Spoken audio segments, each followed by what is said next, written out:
Welcome to 67 Nova. Appreciate you guys being here. Thanks a lot. Long before I bought the Nova project, I knew I was going to do a 67, so I started buying things for the car. And one of the things that I bought was a pair of bucket seats. I have not a clue if these are even 67 Nova seats. I just bought them off eBay or Craigslist or something. Did sight unseen. So we're going to take a look at them, make sure that they are in fact 67 Nova bucket seats, what kind of condition they're in, and see about what it's going to take to put it in the Nova. Hang on, let's check it out. Hidden in the corner back here among all these engines and other stuff are a pair of bucket seats wrapped up. I'm going to try to drag these out. Let's take a look at them and see what we have.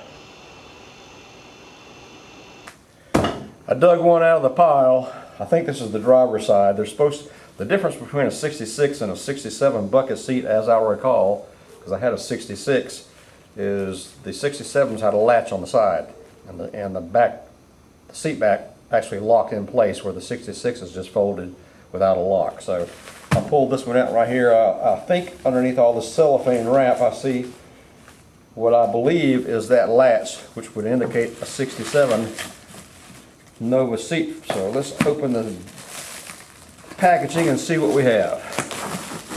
Open it with a pair of scissors, so I'll try not to damage anything.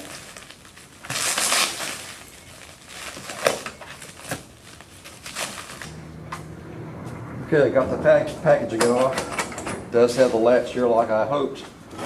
Just looking around on the outside here, it doesn't look like it's in too bad a condition. Better condition than I expected it to be, because this was a Yankee car.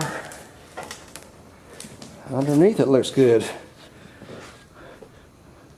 I mean, there's very little rust there. Seat springs look good. I'm sure the trim is probably ragged out, but I believe that's a good rebuildable seat.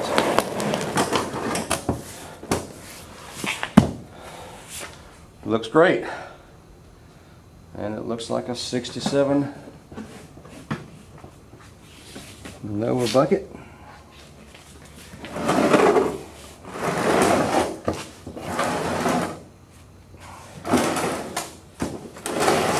Somebody must have recovered it. I think that's the normal covering that came in here on a 67. I'll have to do a little internet search to be sure, but that's a pretty decent seat. Some foam, new covers. And I think a little paint on the seat backs. Trim here, I think I'll be in good shape. Hope the other one's as good as this one. Now that I'm encouraged, I'll go ahead and pull the other one out, unpackage it, take a look at it, and if it looks good, I'm going to pull the front seat out of this one right here, pull the carpet, check out the floors a little better, and see what I need to order as far as seat rails and that sort of thing. Get a set of buckets in this baby. I can swap those gears and burn that rubber. All right, let's check out the other one.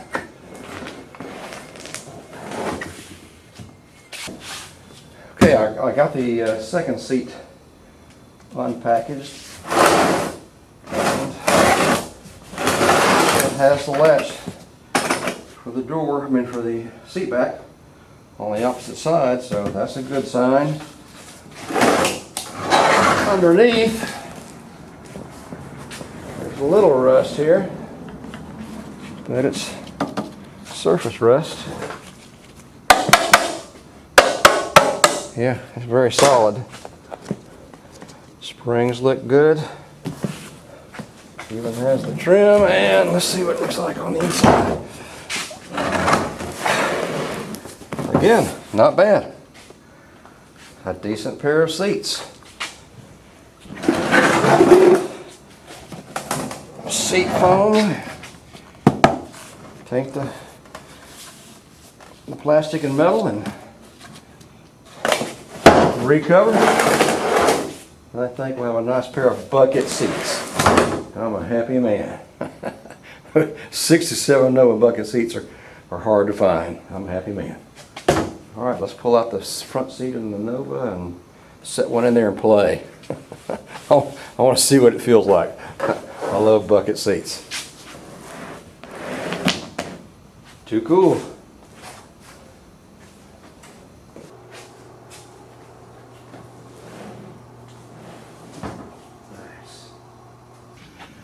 I got the front seat out. Man, this floor is just awesome. Look at it. I mean, it's almost new, it looks like. I don't see any rust through anywhere.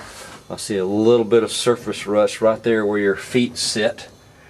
But other than that, the red looking stuff back here, right in here, that's just glue.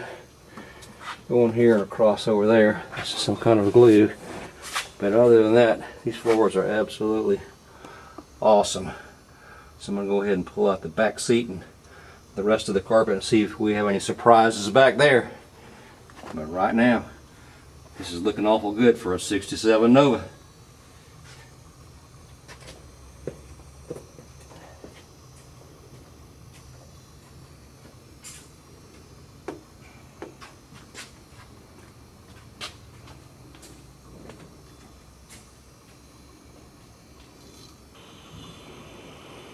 All right, here's the rest of the floor.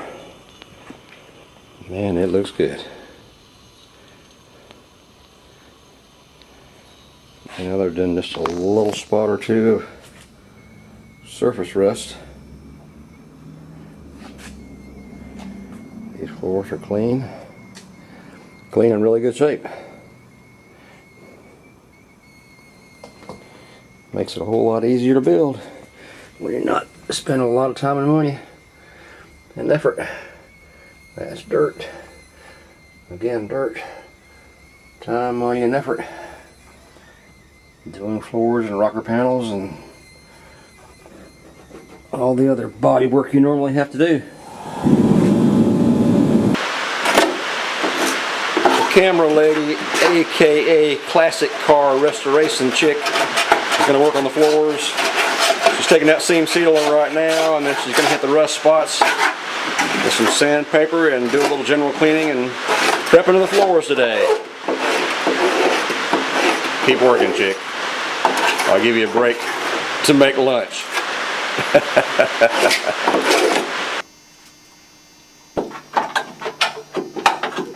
You're cleaning it up nice.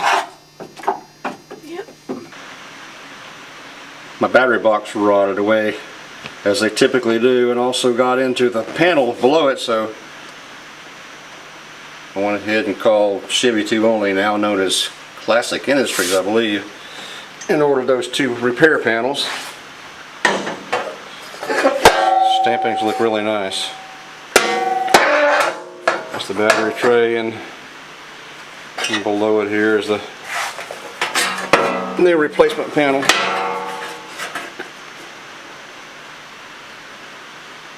For the inner fender.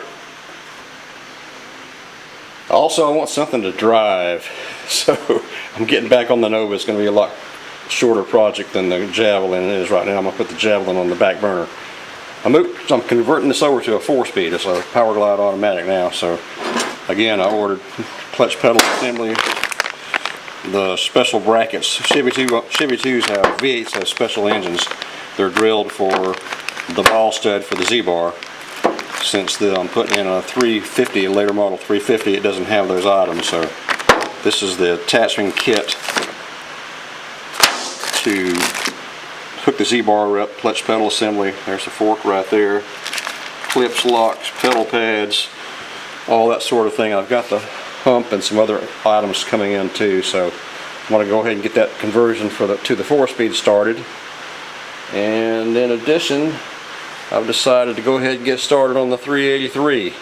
I have another block right here that the machine shop got finished some time ago. I've been waiting on it. This is the one I was actually going to put in the Nova to begin with, but it's been bored 40 over, and I took the pistons. Mike and Buddy fitted the pistons for the clearance. I've got a rotating balance assembly, stroker assembly, nice crankshaft. I've got the balance card and everything with it, good forged steel, connecting rods, ARP bolts, full floating pins, nice looking rods. I got a special oil pan for the Chevy too. The oil pump pickup. This has a front sump instead of a back sump like most of them do. So it's got a special pickup, special pan, and a special oil pump. Got the assembly lube, bearings, rods and mains, double roller time and chain set, Molly rings. Got a nice set of full floating forwards pistons. Let's see what it looks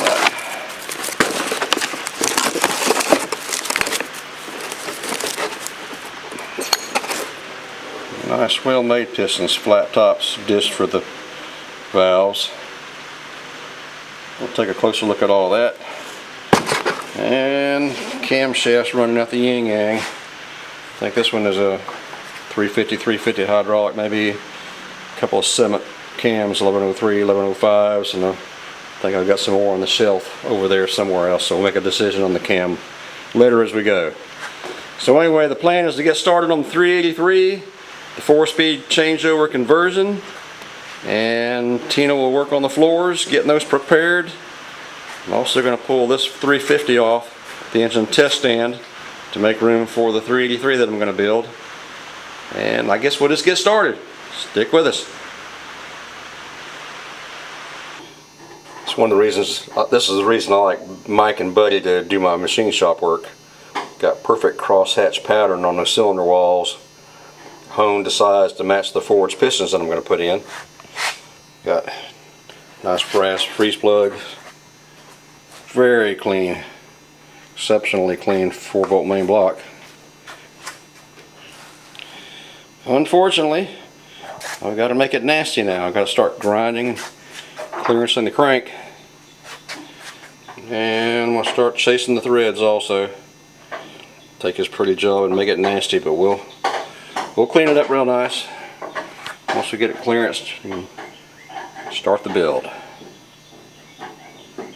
Got the pistons and rods assembled, full floaters, and I dropped the crank into the block, checking the block to crank clearance, and now I am assembling, putting the pistons into the cylinders one at a time, rotating those around to make sure I've got rod to block clearance. Any areas that's not 80 to 100 thousandths, we'll go ahead and grind that additional clearance in here. Here's a great tool right here, a rod vise. This one came from Summit. If you buy a rod vise, make sure you get the heavier duty model. Little cheaper models are pretty flimsy. But for ringing a piston or checking clearances when you assemble the cap to the rod, this is the way to go. No damage to the piston, no damage to the rod. Good investment. Okay, I rotated the crankshaft to where the closest area that rod, actually that rod nut's going to hit the block. I'm checking my clearance. I've got a 95 thousandths pin gauge. So what I want to do is just check the clearance. I can barely get it through there. I got one little area where it touches. So I made a mark with a Sharpie right here. I'm going to cut a little relief right there. Make sure I've got a full 95 thousandths clearance. I was curious when I was when I'm checking the clearance on the block, excuse me, I crank to the block and rods to the block, I'm noticing this thing turns freely. It's not hitting anywhere. So I went to my tight areas just to see what kind of clearance I actually have. Could I drop that in without clearancing the block? I don't know. So we're going to go, I got some pin gauges and check my tightest area to see how much clearance I actually have. Here's the pin gauges over here. Of course, I'm clearancing the block with the 96 thousandths pin gauge. But I went to a spot that was really tight. 62 thousandths wood and clear, 53 thousandths wood and clear, 48 thousandths wood and clear. I finally got down to 35 thousandths before the rod would clear the block. So that's all the clearance that I have in a tight area is 35 thousandths. With heat generated from the engine and expansion and flexing and the crankshaft and movement, 35 thousandths is not near enough clearance. So that's why you want to make sure you clearance these blocks, clearance the rods, and make sure that you have 80 to 100 thousandths. I'm shooting for 96 thousandths. Here's why you want to be very careful when you assemble the engine. This is the last rod right here. I'm working the clearances on it. And I slowly rotate it around as soon as I install it. And bam, right there, I've got contact. It's just so slight. I can probably bump it a time or two through. Actually, it went through right there. But there was just slight contact right there. If I hadn't been careful watching it, I would not have noticed it. Or someone else may not have noticed it, thinking they had clearance. Bam. Contact with the rod nut and block. Disaster waiting to happen, especially with this engine once the engine heats up and everything expands. Okay, I disassembled the block, ground it for clearance, for the crank and for the rods. Cleaned it, reassemble. We'll check the clearances again, disassemble, grind, clean, and repeat, repeat, and repeat until it's complete.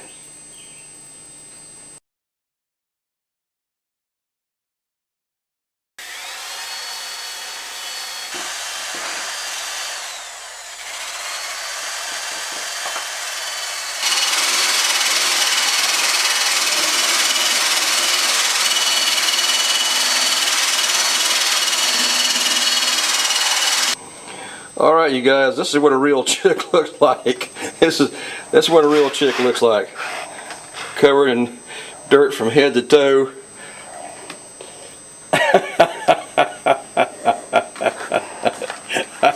Pouring sweat. Literally, this is... And she thinks she wants to be a car chick. I don't think I want to be a man. But she's coming along, it's looking nice. The car looks better, but I look worse. Now somebody's going to have to de-rust me. Alright, well, you're doing good. Just press on, press on. See all the white paint marks? That's where I've already ground. And I gotta go back and grind some more. I'm curious, how many of you casual engine builders ever get it right the first time? I'd like to know.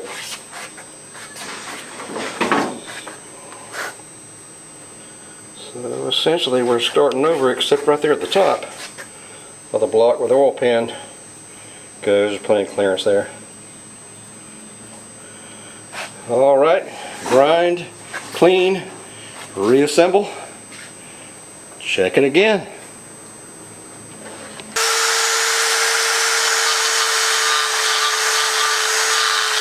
Well, it's hot in South Carolina, and so we're going to wind it down for the day. I went back and ground those spots again. I have no idea if I got enough clearance or not. We got to check it again. So hopefully I got it the second time. I hate to think I have to reassemble this and go through the whole procedure all over again, but I may have to. Anyway, that's it for today. This is what I look like at the end of the day. You're a real man chick. That's exactly right. I'm seriously, I have more rust on me than the car has. I need to be de-rusted. All right, till next time. I can't even move.